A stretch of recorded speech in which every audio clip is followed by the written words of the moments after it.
Hi, it's Danny Fleming. I'm Marcus Gonson. Sorry about the glitch, as you may or not seen. Um, We are here for the 2021 21. market review for Arlington. Now, look, we do this sort of stuff for a whole lot of towns.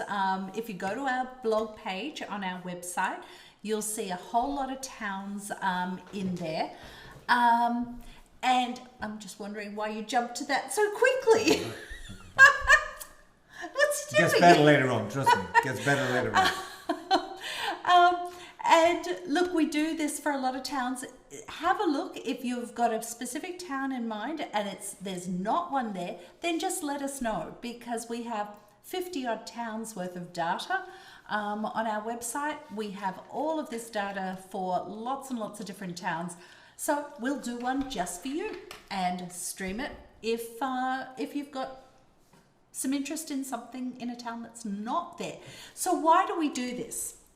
It's easy to get information and data today, and much harder to make sense of it and use it to your advantage, which is why this is where we take the time to explain why we're serious about learning every data point and detail, and why we study our local markets so obsessively. And it is obsessive. Yeah, it's a bit of an issue for me. Yeah, anyway. especially for him. So our agenda, we're going to cover single family homes. We're going to talk about condominiums and 2021 predictions. But look, where do you find this information? It's easy. If you're talking about 2020 information, what happened in the past, then we have an Arlington market review, was delivered to every mailbox in Arlington earlier this year. You can also find an electronic copy on our website as well. 2021 information you can find on our website right now, real time, up to date. Just go onto our main page, our home page, scroll down to where it says real estate statistics, click on that. You'll be taken to a screen like what you've got in front of you, but there's probably another dozen graphs and different data points around, and each one of those graphs is for 50 odd towns, whether you're talking about single families, condos, multis, and different periods of time as well. So we've got a whole lot of data there for you, and you can see exactly what's going on for a whole lot of things. So let's get going. Single I'll let families. you talk for a bit. Me talk? Okay. Yeah, I'll let All you right, talk. so single family homes. Let's take a look first of all at inventory levels. So inventory levels are a snapshot of how many homes are available to buy on the first of the month. So first of the month I go out and I say, right, how many homes are there if I was a buyer, irrespective of price point, how many homes are there for me to buy? You can see in this graph a couple of things. Look at that. The really low inventory levels here. But before we go there, this here is the crash, the downturn, whatever you want to call it. As you can see, it began to change in 2012, and then really changed in 2013. This is predominantly because the first-time home buyers came into the market in 2012. If you look at towns which are not driven by first-time home buyers, Arlington very much is, the drop in inventory levels, that is the number of buyers coming into the market increased, was in 2013. But because the Arlington market is driven by people who didn't have a home to sell, they could come into the market a little bit earlier. And it was the buyer confidence increasing too. Exactly. They're in their rental. Hey, I'm confident of the housing market. Let's jump into the housing I'm confident of not losing my job. I'm confident of, keeping my job, all of that sort of stuff. Let's go buy a house. So bring it forward, low inventory levels all the way through to 18. Interestingly, it increased in the latter part of 2018. There was discussion about a downturn. Gosh, that was a long time ago. Yeah. Seems like a lifetime ago, actually. So much for that, yeah, right? They were talking about a downturn and an increase in interest. Yeah. Interest and that rates. affected the market in 2019 too. But as you can see here, 2020 was a very strange year. There's not that usual seasonality. And as we look forward to 2021, very, very low inventory levels. Danny mentions this all the time. We hear this discussion about low inventory levels. Most people think that means not many homes come on the market. Oh, low inventory must be that no homes come on the market, low supply. Not true. If we look at home sales, and this is what this graph shows you, blue is existing homes, green is new construction, and that very small slither of orange at the bottom is the off-market teardowns. Home sales have been very strong. They dipped slightly, plus or minus 10 for the last decade or so, but really there's not been that dramatic decrease in the number of homes coming on the market, number of listings. The reason we see low inventory levels is that the homes that come on the market sell quickly. And that's why we've got low inventory, because we've got strong buyer demand, not weak sellers. I always characterize it that at the beginning of the month, say you've got this many homes, that's not counting the home that comes on the market on Thursday and goes under agreement by Tuesday. The home that comes on the market Thursday goes under agreement by Tuesday. The home that comes on the market Thursday goes under agreement Tuesday. The home that goes on the market Thursday goes under agreement Tuesday, and you're back down to here. So it's not counted all of those homes that have turned over so quickly in that period between the beginning of this month and the beginning of the next month. So it is just literally it's a rather crude metric. It's just a snapshot. Yeah. But it does give you, when you look at the trend, the absolute numbers makes no difference. Don't look at them, don't bother. Look at the long-term trend of them, how that's kind of playing out over that decade or even more moving forward. What's interesting about the Arlington market, because it is a very strong market, as you'll see in a minute, is that the number of home sales has not increased more than it does. And we've seen this, let's go back a decade or more. We've hit a kind of ceiling in the town where we can't get any more home sales. The sellers are just not able or willing to sell. And that's really driven the market, and why we see such a strong market in the town is that there's lots of buyer demand, but there just is not enough homes for them to buy. And that's what's driving the market. And so we've seen a big increase in prices, I'll show you in a minute. But based on the projection, which this one is based on how many additional homes have gone under agreement in the first 6 months of this year, it looks like we're only going to have 20 maybe more homes selling in 2021 than we've seen in 2019, for example, 2020. So the market is very much constrained by a limit in the number of sellers willing to sell. In terms of the metrics that most people look at, days on the market, we're down at 16. We used to think 23 was about as low as it can go. It's actually now at 16. Realistically, that means a large majority of homes, as Danny just mentioned, come on the market on Thursday, review offers on Monday or Tuesday, and then go under agreement. And so that days on the market is a very, very low number. But you have to point out, though, that this is the average days on the market of 16. There's a lot of homes that still come on the market and don't sell. Maybe the sellers didn't prepare the home so that the buyers sort of fell in love with it. Maybe the home wasn't staged. Buyers didn't fall in love with it. Maybe the home was overpriced. Buyers definitely don't fall in love with that. So this is the average days on the market being 16, which means that there's an awful lot of homes which have larger than 16 days on the market. They just sit on the market, not selling. Yep. Perhaps even more dramatic than days on the market is the sale price to list price ratio. This is a metric there's a great measure of buyer confidence, because it says how much over asking or under asking, depending on which town you're in, are buyers willing to pay for a home? On average. And as you can see, it's gone off the charts.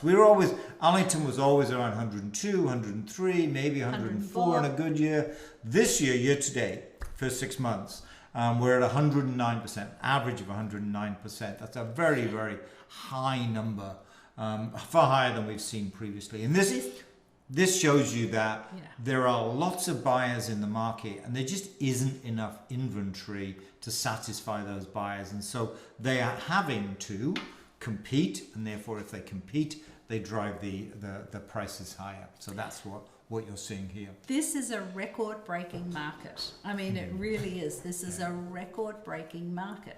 So if you're thinking about selling in the next 12 months, do it now. We will not have this type of market again for the foreseeable future.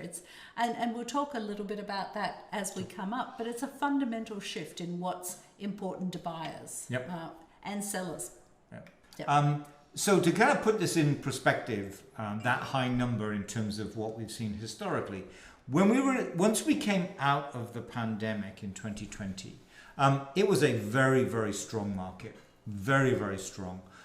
In some towns, we saw 25% more home sales, competing offers and so on. Not so much in the first half of the year, but certainly once we hit May and moving forward. Yeah. But look at this graph here. The blue bar is the number of homes that sold.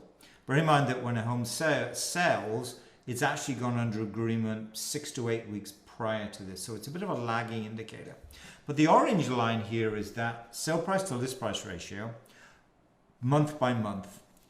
And so here we are, using my fancy pointer, here we are. Show that Here we are in there. 2020. Yeah, this is the sale price to list price month by month. As you can see, it's over 100%. This line here is 100%. Yeah. It was over 100%, 103, 104, maybe 105 in a good year throughout the second half of 2020. Dips down in the winter, of course, but look what happened as soon as the market started, February, March. Bear in mind, selling in March means it went under agreement sometime in February, probably mid-Jan, February timeframe. It went straight away, it leapt up to 109, 110%, and it's remained there throughout the year. So as soon as the spring market or the 2021 market kicked in, so that ratio leapt upwards of 10% higher than we've seen historically, and it's continued at that very high level. And this is dramatic. Yeah, we've not seen this before. Now, what does that mean? Clearly it means higher prices. You can see that here in the average sale price. Blue is historic, green is month by month, and that faint red red line is the average for the year. The average is well over $1 million, probably more like $1,060,000, $1,070,000 so far this year. When you think about that, an average price of a single family home in Arlington, well over $1 million, well over $1 million, not just over $1 million. It was about $925,000 last year. See the same in the median. It's always a bit lower. The median is just under $1 million. So that's kind of key. That everything kind of shows that it is a very, very strong market, even stronger than we saw in 2020, which was itself a very strong market. This is kind of different. It's interesting to look at thinking about the projection I did. How did I do that? What was I looking at? I looked to some extent at 2019, the difference between 2021 versus 2019, because 2020, the first half of the year was very strange. And let me kind of show you what I mean by that. This graph here is the cumulative sales 2020 versus 2019. And what you can see here is COVID. The orange color here is 2020. The blue color is 2019. So in that kind of initial part of the pandemic, March, April, May, the number of homes going under agreement was less than we saw in 2019. It got back to normal. The rate of increase was, the rate of change was about the same from May, but it really took all the way through to September, October timeframe to get back to parity with what we saw in 2019. And we were up slightly, but not very much. Sometimes you look at the 2020 was way, way higher once we got to the end of the year. Towns that were able and or willing to put their sellers were willing to put their home on the market. You can see that a little bit here, that dip here. This is the difference between 2020 and 2019. The dip you see in that April-May timeframe, that drop, if you like, going to drop like a stone, that was COVID kicking in, and then slowly but surely it came back. Now let's look at the difference between 2021 and 2019. So I don't want to look at 2020 because it was too strange in the first part of the year. As you can see, we're up slightly, but not by very much. It's tracking about the same as we rate of change as we saw in 2019, but not much for that. And you can see here we're up about 10 homes, and it looks like it's reached some kind of norm, if you will.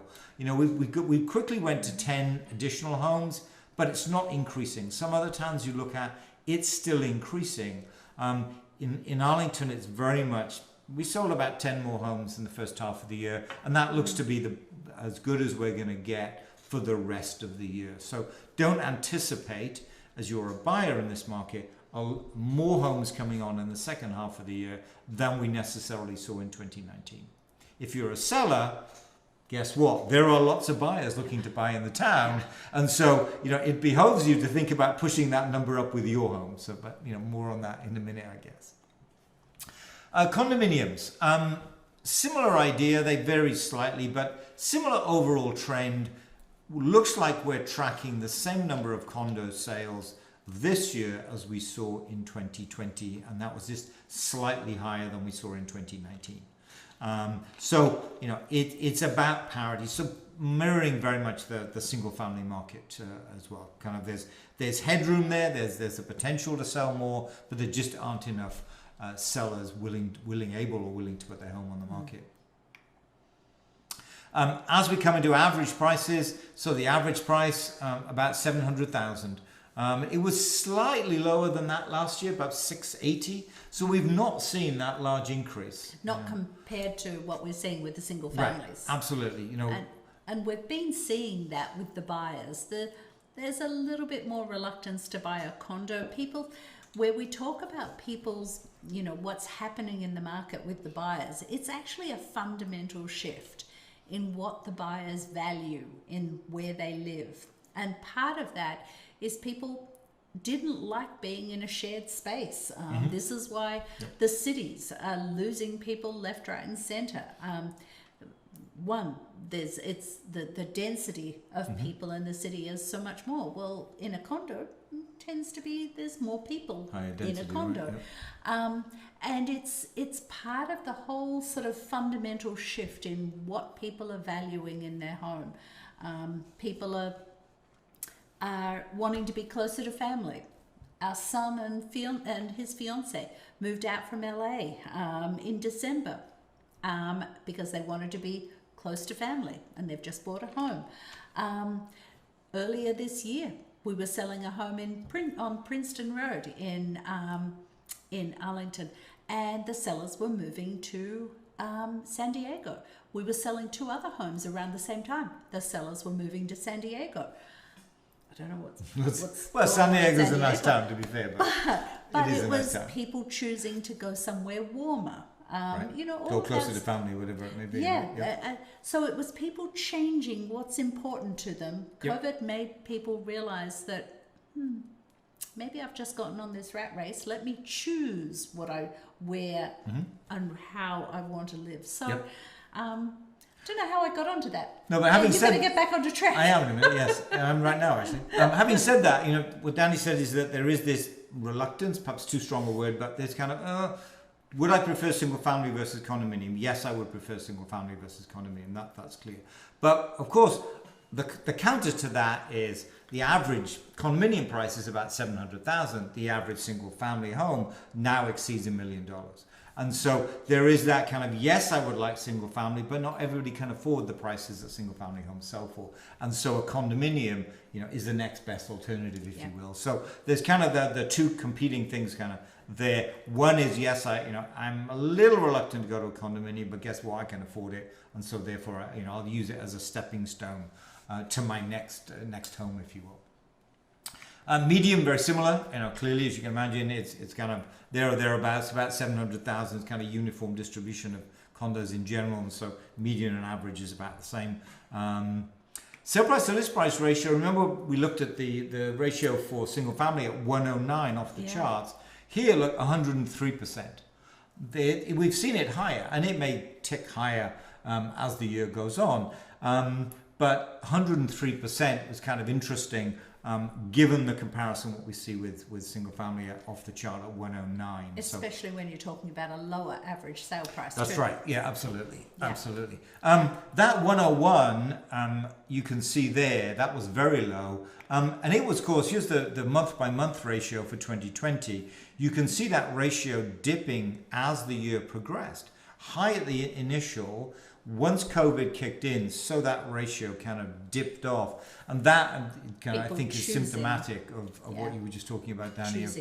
I'm not sure. I'm not willing to move into that condominium. I have to because of the price, but it's kind of a little bit of reluctance to move in. You can see that in the 2020. That's 2020 month by month data. You see that.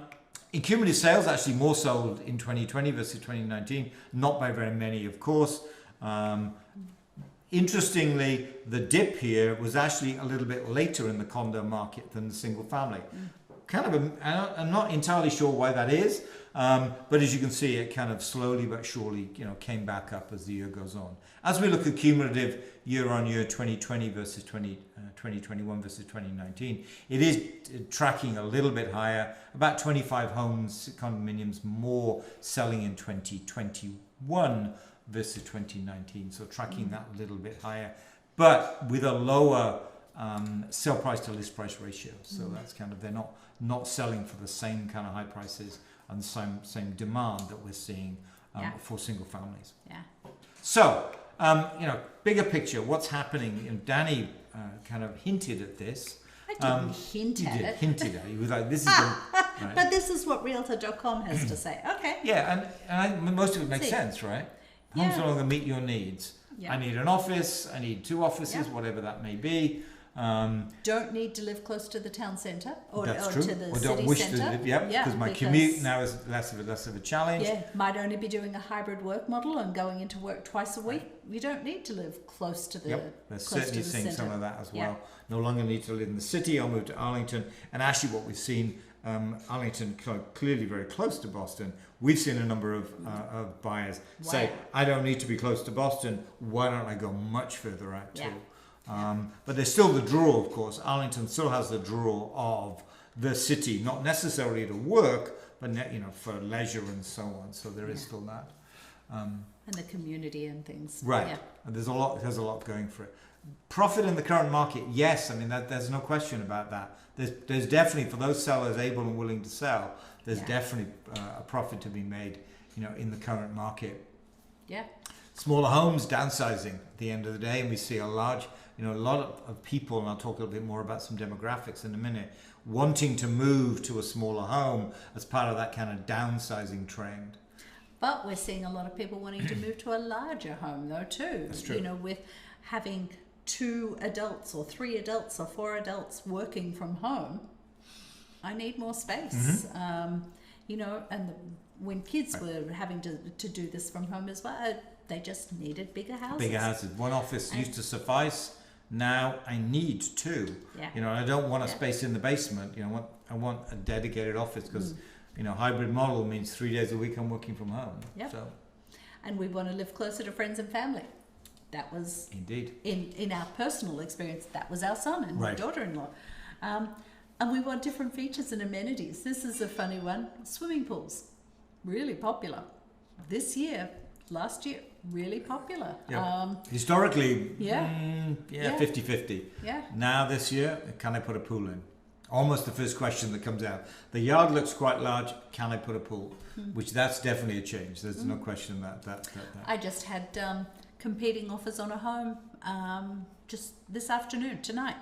And one of the offers that came in said it was contingent on being able to put a pool in, and they'd be able to make that decision in 7 days. I've never had that before. Okay, that's a good one. Never had that before. Okay, 7 days to decide if I can put a pool in. Yeah. Okay, I guess. So that's this year. But it's interesting to look at what happened in prior years, because we will get back to the new normal. We'll get back to a normal. Yes, there's kind of a shift going on this year, but pretty quickly we're going to get back to where we were before in terms of what's driving the market. And it's interesting to look at some demographic shifts. to kind of see what's happening in the market. So this is some demographics for the US. It's about 5 years old now, but the shape of it is important. There are each bar, horizontal bar, is the number of people in each age bracket, and there are two bumps in this, if you like. The top bump, the first bump, is the baby boomers. Those are the children born after World War II, now coming to retirement, therefore thinking of downsizing. So that's one driver of the market. A lot later than World War II. But anyway, keep going. No, what else? No, a lot later than World War II. I think World War II, no. Yeah, that's a baby boomer. No. The lower bracket is the millennials, the first-time home buyers. They're looking to jump on the housing ladder, if you will. And so we have these two groups driving the market. The first-time home buyers coming in, moving into their first home, and then the downsizers looking to move on, if you're thinking about the towns around Arlington, Winchester or Belmont or Lexington, out of a somewhat larger home in those towns into a smaller home, and Arlington fits the bill very nicely for that. And so the Arlington market is very much driven by these two groups. First-time home buyers wanting to move out in general, out of rentals in Somerville, Cambridge and Boston. Downsizers wanting to move from the towns around Arlington into the town for a smaller home. And so that's really what's driving the market. And once we get back to 2022 and 23, this will continue to be the main drivers in the market today. First-time home buyers and the downsizers. That's what drives very much the Arlington market. In terms of interest rates, it's kind of interesting to look at these because I remember giving this presentation back in 2018. We were talking about how high interest rates could go, at what point would it impact buyers' ability to pay, and would it slow down the market. And here we are today, the high of 2018 of upwards of 4.5%, and here we are today, we're struggling to get over 3%. And so interest rates really not the gating factor at all, and doesn't look to be through 2021 and realistically through as far as we can see in 22. The gating factor in the market, of course, is how expensive the homes are.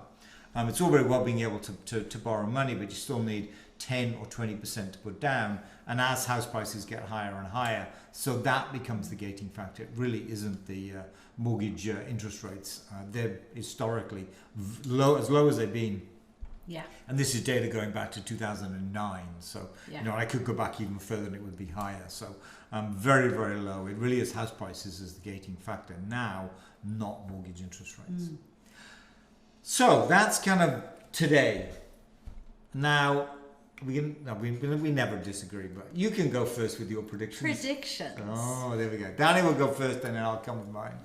So what do you think? What do you think? Arlington market. I think this very strong market will continue for the remainder of this year. There's a lot of buyers, even though the buyer pool is reducing because buyers are being successful buying, there's still a lot of buyers who actually backed off from buying earlier this year because it was the silly season. We don't want any part of this. I think as they start seeing that it's not so much the silly season so much anymore, and that there are other homes coming on the market, they may come back into the market. So I think the strong market that we've got now is going to continue till the end of 2021 because we're all getting vaccinated. People are going away on vacation.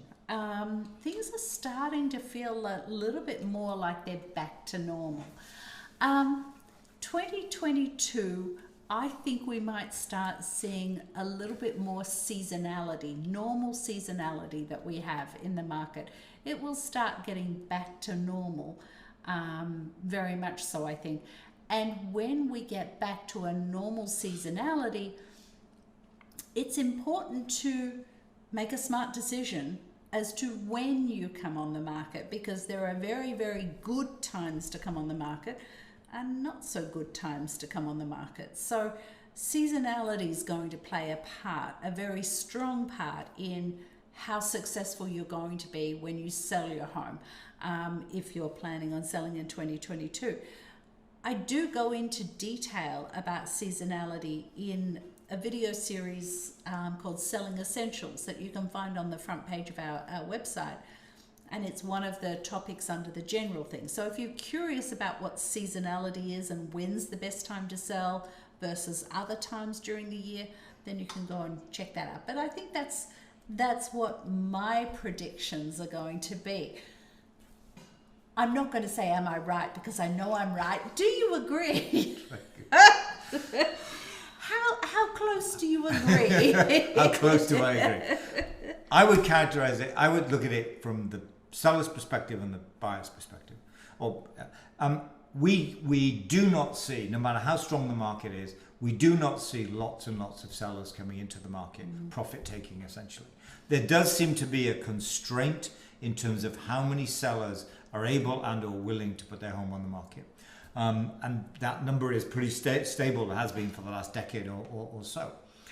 Fluctuations, but it's basically flat. So we will not see a large increase, even though house prices are much higher, we will not see a large number of additional sellers coming into the market. That's I think that we can say that with some certainty. Which means if you do want to come on the market, now would be a great time because, you know, as Danny said, the buyers, some were unwilling, some have taken a bit of a hiatus. They still need and want to buy. So those buyers are still out there. Some will have walked away, some will have moved further out, but there are a large number of buyers still looking to move into the town. More buyers than there are sellers, that's for sure. So it will continue to be a very strong market through the rest of 2021. Eventually we have to get back to normal, back to that kind of, normal, if you will. And that will happen 22, probably, that seasonality that Danny talked about, because much more important. It really wasn't this year. No. You could have put your home on the market in February or today, and there will be almost the same number of buyers around. You can see that in the sale price to list price ratio. It jumped up to 110%, and it stayed at that number month by month by month. So we've not seen that normal seasonality that we see. That's not normally what we see. Right. We will get back to a more traditional market, perhaps. We will have seen a definite price increase, and then we will get back to 3 to 5% price appreciation as the market begins to kind of reset it's not at that that new norm. There's no reason for the market to decrease. If a large number of buyers came into the market or a large number of buyers walked away, potential buyers walked away, yes, but that's just not going to happen. It just isn't. So we've reset the bar in terms of prices, and as we come into 2022, so that seasonality kicks in, and we get back to 3 to 5% price appreciation moving forward. Because to continue at 20% just is not sustainable. It just isn't. You will basically price people out of the market. It just is not sustainable to do that. And that will be the gating factor eventually.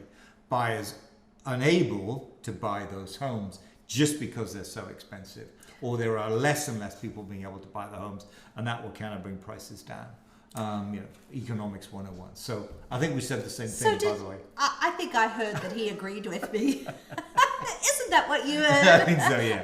I think he agreed with. That's fair. And we didn't talk about this before. We just.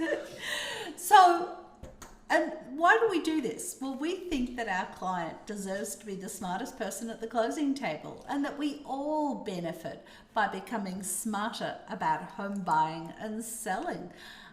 That's why we do this thing. That's why we spend the time instead of having dinner. That's what we're going to do now, right? So, if you have any questions, please reach out to us. As you can see, after 34 minutes, we really enjoy talking about this. We have lots and lots of other things we can tell you. Danny has lots of stories. I have a lot more graphs. It's all there. So, please reach out to us. And if you're interested in another town, let us know as well, and we'll do one of those for you as well. So, anyway, bye. With that, bye.